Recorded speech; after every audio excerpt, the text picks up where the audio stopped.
So hey guys, welcome to the new video. और जैसा कि मैंने आपको बता रखा था कि ये Q&A वीडियो होने वाली है। सो आपने तो भर भर के क्वेश्चंस भेजे, मुझे लगा नहीं था कि आप इतने क्वेश्चंस भेजोगे। सो मैं सबके क्वेश्चंस लेने वाला हूँ, प्लीज ध्यान से सुनना, आखिरी तक सुनना, ओके। तो सबसे पहला क्वेश्चन छोटी का है कि will you appear for RBI grade B और SSC CGL इन फ्यूचर। तो मैंने अपने प्रीवियस वीडियो में बता रखा है कि मैंने SSC CGL दिया था, मुझे उसमें जॉब भी मिली थी, बट मेरे को हमेशा से बैंकिंग में आना था, तो बैंकिंग सेक्टर में हूँ फिलहाल। अभी RBI ग्रेड का नहीं सोच रहा हूँ बिकॉज मैं SBI को फील करना चाहता हूँ, बिकॉज हमेशा सपना था SBI में आने का। तो यार SBI में रहना चाहता हूँ, SBI में ही खुश हूँ मैं और यहीं पे ग्रोथ करूंगा। दूसरा है सार्थक भाई का। तो सार्थक बोल रहे हैं कि भैया क्या एक एवरेज बच्चा SBI PO क्रैक कर सकता है? Love from Dehradun. सो भाई love you too from my side also. और यार मैं भी एक एवरेज बच्चा ही था, मैं बहुत हाई फाई नहीं था पढ़ाई में, सो क्यों नहीं कर सकता यार। और यहाँ जितने भी आए ना, तो बहुत कम टॉपर थे, सब एवरेज रहे हैं यार अपनी लाइफ में।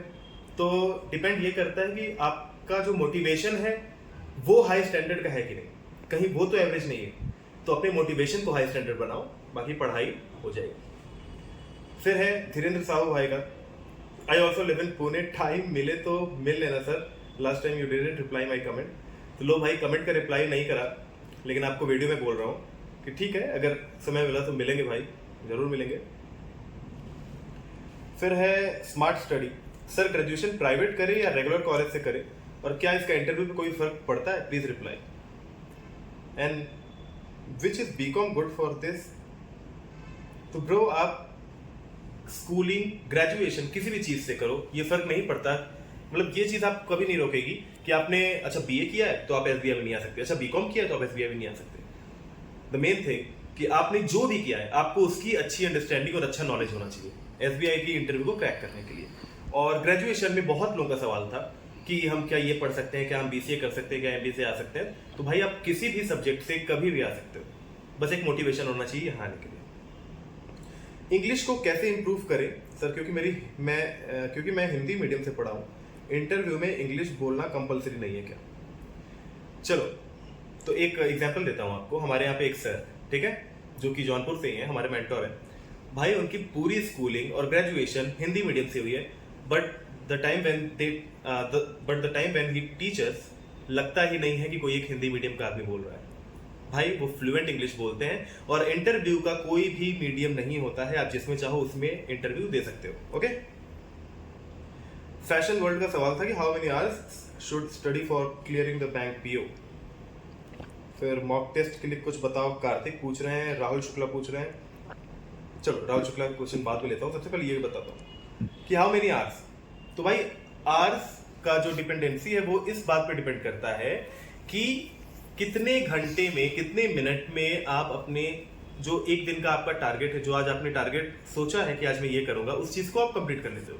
अगर आप 2 घंटे में उस टारगेट को अचीव कर लेते हो तो 2 घंटे पढ़ो, 8 घंटे में करते हो तो 8 घंटे पढ़ने पड़ेंगे। तो that basically depend on your target, okay. छोटे छोटे टारगेट बनाओ, हर दिन पढ़ाई करो। ऐसा जरूरी नहीं है कि एक ही दिन में 12 घंटे पढ़ो फिर अगले दिन बेड पे पढ़ जाओ। तो भैया आपकी ट्रेनिंग पीरियड में फर्स्ट सैलरी कितना आई है, प्लीज भैया जरूर बता दीजिएगा। ये राहुल शुक्ला का सवाल है। तो भाई अभी तो ट्रेनिंग हमारी चली रही है, कोई सैलरी वैलरी नहीं आई है। फिर है हमारा सुमित पोरवाल का, कंसिस्टेंसी क्यों नहीं हो पाती है भैया? तो देखो यार, कंसिस्टेंसी का क्या है ना कि ये ऐसी कोई ट्रिक नहीं है, या फिर मेरे पास ऐसा कोई मैजिक नहीं है कि मैं आपको दे दूंगा कि ये लो मैजिक ले लो और आपका हो जाएगा। तो कंसिस्टेंसी जो होती है ना, वो एक क्या बोलते हैं उसको, हैबिट है। और ये भी डिपेंड करता है कि यार आप किस चीज के लिए कंसिस्टेंट होना चाहते हो। कोई गाना गाता है तो वो कंसिस्टेंसी रखता है उसमें, उसको गाने में जाना है। अगर आपको सच में बैंक में आना है ना, तो कंसिस्टेंसी अपने आप आएगी। और मेरे बात को बहुत गौर से सुनना, एक मोटिवेशन लाओ जिंदगी में, बहुत जरूरी है। अगर आपको इधर आना है तो वो मोटिवेशन आपकी लाइफ में होना ही चाहिए। सोनी टीवी का सवाल है, ब्रो मेरा एक क्वेश्चन है लेकिन भाई ने टोटल 4 क्वेश्चन पूछे हैं। ब्रो फाइनल ईयर में मैं पेपर दे सकता है SBI PO का 3 ईयर स्टूडेंट? बिल्कुल दे सकते हो यार फाइनल ईयर में। ब्रो फाइनल ईयर में बाई चांस पेपर दे भी दिया तो प्री मेंस इंटरव्यू में सर्टिफिकेट क्या क्या सीन है? तो यार इसके लिए मैं अलग वीडियो बनाऊंगा। सर्टिफिकेट वगैरह का कोई ऐसा आप पहले अपनी तैयारी पे ध्यान दो, मैं सबको ये बोलता हूँ। फिर रैथ गेमर का है, तो I am from, wraith gamer ने बोला है कि I am from Jharkhand and मेरी ग्रेजुएशन नेक्स्ट ईयर कंप्लीट होगी, प्रिपरेशन भी अभी तक चल रही है। मेरा सवाल ये है कि झारखंड में वैकेंसीज बहुत कम आती हैं, तो इस केस में क्या मैं दूसरे स्टेट से फॉर्म फिल कर सकता हूँ? अगर हाँ तो किसी स्टेट से करना चाहिए? और लैंग्वेज नोन हिंदी इंग्लिश। तो भाई मैं एक बात बताता हूँ, ये जो पीओ वाली जॉब होती है ना, चाहे आईबीपीएस हो चाहे एसबीआई हो, इसमें ना हम किसी एक पर्टिकुलर स्टेट से अप्लाई नहीं करते हैं, हम ये एक पूरे सेंट्रल लेवल पे एग्जाम होता है, तो हम बस इसे अप्लाई करते हैं और उसके हिसाब से जहाँ जैसी सीट्स होती है वहाँ हमको वैसा प्लेसमेंट मिलता है। जैसे हमें महाराष्ट्र सर्कल मिला है, ठीक है। और लैंग्वेज हिंदी इंग्लिश हर जगह चलती है, जहाँ नहीं चलती है वहाँ की प्रोफिशिएंसी आपको वहाँ जाके आ जाएगी। तो अमन भाई को कलर ब्लाइंड है तो मेडिकल में प्रॉब्लम हो क्या? नहीं भाई, बिल्कुल प्रॉब्लम नहीं होगा।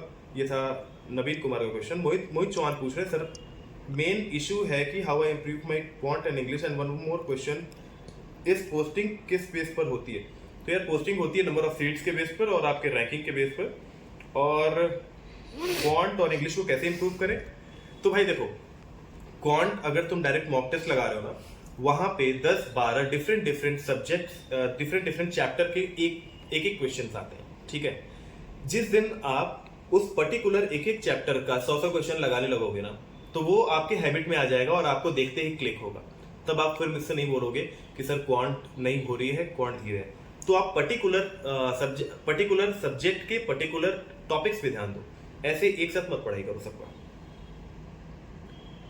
उसके बाद आपके कितने अटेम्प्ट थे, ये सबका सेपरेट वीडियो बनाऊंगा। और सृष्टि साहू, ट्रेनिंग डे का कंप्लीट डिटेल वीडियो कितना दिन का होता है, क्या होता है कंप्लीट डिटेल, कैसा ब्रांच मिलता है, सर्कल अलॉटमेंट? तो ये ट्रेनिंग हमारी 21 डेज की होती है और 21 डेज की में कंप्लीट हो जाती है। उसके बाद 22nd डे को आपको ज्वाइन करना होता है जो भी ब्रांच आपको मिलता है, ठीक है। शशांक पूछ रहे हैं अपना प्री और फाइनल स्कोर कार्ड, इसका अलग वीडियो बनाऊंगा। अंकिता तिवारी, मेरा एक क्वेश्चन है कि सैलरी जब बैंक पीओ की आती है तो कौन सी आईडी चाहिए होती है, सैलरी कैसे आती है, क्वांट की प्रैक्टिस कहाँ से और कैसे करी आपने? तो भाई इन सब का वीडियो तो मैं बना चुका हूँ यार, ऑन द पब्लिक डिमांड जाके वीडियो देखो, ठीक है। और सैलरी अकाउंट में सैलरी आती है यार, किसी भी अकाउंट में सैलरी नहीं आती है, यहाँ पे आपका पर्टिकुलर सैलरी अकाउंट खुलता है, उसी में सैलरी आती है। AK22 का सवाल है, if my basic is clear and I started dedicated preparation for SBI PO starting from today, to I able to crack SBI and IBPS PO in the remaining time? बिल्कुल, एक basic अगर आपका clear है ना, तो 7 to 8 months लगते हैं dedication के साथ, लेकिन हर सब्जेक्ट को पर्टिकुलर टाइम देना होगा। कहीं ना कहीं मैंने अपनी लाइफ में ये गलती करी कि मैंने हर सब्जेक्ट को पर्टिकुलर टाइम नहीं दिया। मैं GA को बहुत ही हल्के में लेता था और सोचता था कि मेरा मैथ्स और रीजनिंग अच्छा है तो मैं निकाल ले जाऊंगा। और भाई बैंक पीओ का एग्जाम ना तुम्हारी औकात दिखा देता है, इसीलिए हर सब्जेक्ट को पर्टिकुलर टाइम दो, किसी के साथ भी गद्दारी नहीं। ओके। निकिता खंडेवाल का है कि आपने इंटरव्यू कौन सी लैंग्वेज दी थी? तो यार मैंने हिंदी में दी थी। And what was the question asked? भाई ये तो हम नहीं बता सकते बिकॉज ऐसी गाइडलाइंस नहीं है, लेकिन जब भी आपका इंटरव्यू वगैरह आएगा तो मैं कुछ ना कुछ हिंट्स देते रहूँगा। ओके। उसके बाद प्रफुल्ल कुमार का सवाल है कि my question from Amit Kumar Mandal, जिनका क्वांट्स में बेसिक वीक है तो वो किस एजुकेशन से अपना बेसिक को स्ट्रॉन्ग करें? भाई प्लीज आप मेरी वीडियो जो ऑन द डिमांड है उसको जाके देखो, उसमें अमित मंडल ने बहुत अच्छे से बताया, अमित मंडल भाई ने बहुत अच्छे से बताया है कि उन्होंने अपनी प्रिपरेशन कैसे की और बेसिक से कैसे करें, ठीक है। सौरभ जोशी का सवाल है, सर्कल अलॉटमेंट का कैसा रहता है? Mumbai is my home town and I want Mumbai metro circle. तो यार अगर आपको अपना होम टाउन चाहिए, आपको बहुत अच्छे मार्क्स लाने होंगे, और कभी कभी ना मार्क्स भी मैटर नहीं करते हैं, मैटर जो करता है वो है कि वहां पे नंबर ऑफ सीट्स कितनी है, ठीक है। और बहुत अच्छी बात है, उन्होंने लिखा है कि I am already working as RRB PO but उनको होम पोस्टिंग चाहिए। तो भाई प्लीज ट्राई करते रहो, अच्छे मार्क्स लाओ, बिल्कुल आपको होम पोस्टिंग मिलेगी। उसके बाद fashion world, I am not good at maths, can I clear the IBPS PO और नॉट? तो यार देखो, सच्चाई है, थोड़ी सी कड़वी होगी, लेकिन अगर आप मैथ्स छोड़ दो, आपका इंग्लिश, GA, रीजनिंग, मैथ्स, किसी भी चीज में अगर आप वीक हो ना तो हार्ड हो जाएगा यार आपको क्लियर करना। इसीलिए बहुत अच्छा मत बनो किसी सब्जेक्ट में, एवरेज रहो लेकिन सारे सब्जेक्ट में रहो. With that you can definitely crack any exam. उसके बाद वाईटी बैंकर्स कह रहे हैं हीरो लग रहे हो भाई, थैंक यू भाई. उसके बाद डू यू हैव, हो. तो भाई ये थे हमारे आज के सवाल, और बाकी के सवाल हम लोग नेक्स्ट Q&A सेशन में करेंगे. मैं हर हफ्ते या फिर 2 हफ्ते में एक बार Q&A सेशन करूंगा. तो भाई मुझे ऐसा लगता है कि आपको जितनी इन्फॉर्मेशन क्रिएट थी मैंने कहीं ना कहीं उसको पूरी करने की कोशिश की है. तो आप बताना कि आपको कैसा लगा, और प्लीज़ कमेंट में बताना कि आपको और कौन कौन से क्वेश्चन चाहिए. ठीक है, और बाकी do subscribe my YouTube channel and also follow on my Instagram. Thank you.